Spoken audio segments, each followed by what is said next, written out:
За хайртай хүмүүстэй талархал бичих, уучлал, өршөөл бичих, даатгал, эрүүл бичих нь ямар ач холбогдолтой вэ гэдгийг та нартай тайлбарлаж өгье.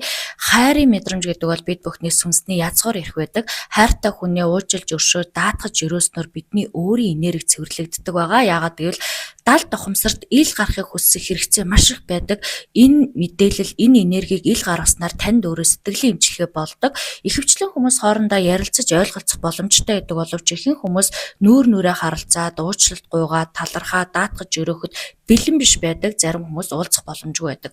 Тийм учраас бид бүхэн бичгийн хэлбэрийг сонгоод бичгээр дамжуулан уучлалт гуйж, өршөөл ирж, даатгал хүсэж байгаа бүхий сайн сайхан зүйлүүдэд өрөөхнөөрөө сэтгэлийн маш том эмчилгээ олж өгдөг. Зүрхний энерги урсгалыг чөлөөлдөг, хоолой хүрдний хаалтыг, гомдлыг цэвэрлэдэг, харилцааны үл үзэгдэх зангилааг цэвэрлэдэг нэг том зан үйл байгаа гэж ойлгож болно.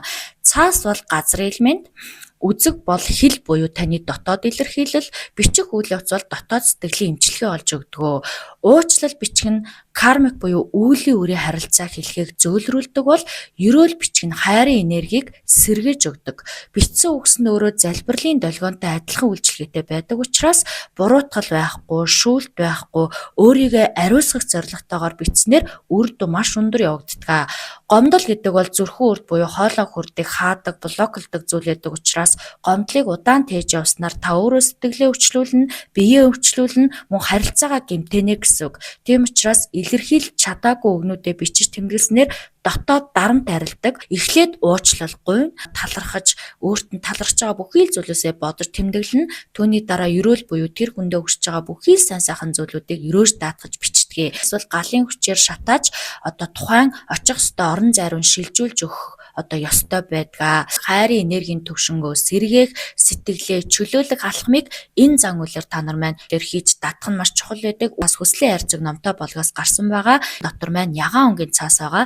Энэ гурван ширхэг цаас сонгоод эхний цаасан дээр уучлалаа бичнэ.